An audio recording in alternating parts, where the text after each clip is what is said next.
સાબરકાંઠામાં હિંમતનગરમાં જે urban authority જે લાગુ કરેલી એના અનુસંધાનમાં જે હિંમતનગર નગરપાલિકામાં જે 11 ગામ જોડાયેલા એ આ ઓથોરિટીનો છેલ્લા કેટલાય દિવસથી એ વિરોધ કરતા હતા. આની સંગઠને એની રજૂઆત એ સરકારમાં કરેલી હતી. આજે આપણા સંવેદનશીલ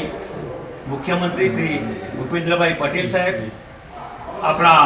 ડેપ્યુટી સીએમ આદરણીય શ્રી હર્ષભાઈ સંઘવી સાહેબ, આદરણીય શ્રી અર્જુનભાઈ મોઢવાડિયા સાહેબ, ઋષિકેશભાઈ સાહેબ અને શિક્ષણ મંત્રી શ્રી વાજા સાહેબની અધ્યક્ષતામાં આજે હિંમતનગરના જે સંગઠનના પદાધિકારીઓ અને સંગઠનના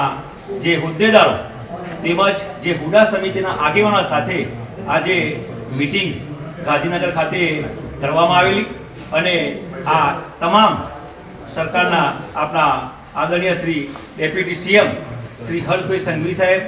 શ્રી વાજા સાહેબ, ઋષિકેશભાઈ સાહેબ અને અર્જુનભાઈ મોઢવાડિયા સાહેબની રૂબરૂમાં અત્યારે હાલ જે અર્બન ઓથોરિટી જે લગાવવામાં આવી છે એ તાત્કાલિક અસરથી એ સ્થગિત કરવામાં આવી છે અને આગામી સમયમાં પણ એ માટે યોગ્ય જે નિર્ણય એ સરકાર લેશે એવી અમને ખાતરી આપવામાં આવી છે. આજે ખૂબ જ આનંદની લાગણી સાથે આજે જે અમને હુડા સંકલન સમિતિ અને અમારા ખેડૂત આગેવાન તથા ભારતીય જનતા પાર્ટીના સંગઠનના જે પદાધિકારીઓ છે એમને આજે ડેપ્યુટી સીએમ સાહેબ હર્ષભાઈ સંઘવીએ અહીંયા બોલાયા હતા. અમારો જે પણ મુદ્દો છે એના બાબતે ખૂબ વિચાર વિમર્શ કરી એમને એમનો પોતાનો નિર્ણય અમને જણાવ્યો છે અને હિંમતનગર અર્બન ડેવલપમેન્ટ ઓથોરિટીની જે રચના થઈ હતી એને હાલ પૂરતી સ્થગિત કરીને અને ભવિષ્યના દિવસોમાં ખૂબ સારો નિર્ણય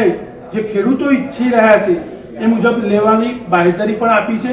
48 કલાકની અંદર સ્થગિતનો ઓર્ડર પણ આપવાની અમને બાંહેધરી આપી છે, જેથી અમે રાજ્ય સરકારનો અને અમારા જિલ્લા ભાજપના સંગઠનનો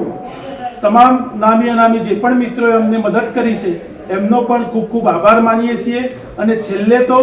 108 દિવસથી જે ખેડૂતો આ પોતાની લડત ચલાવી રહ્યા હતા એ બધા તમામ ખેડૂતો માટે આજે આનંદની વાત છે અને હુડા સંકલન સમિતિ વતીથી એ તમામ ખેડૂત મિત્રોનો પણ હું ખૂબ ખૂબ આભાર માનું છું. અને આપણા માટે ચોક્કસથી આ વિજયશ્રીની શરૂઆત છે અને આપણે જે ઈચ્છી રહ્યા છીએ હિંમતનગરના વિકાસમાં આપણો જે પણ રોલ છે એ રોલ આપણે અદા ભવિષ્યમાં કરીશું. પણ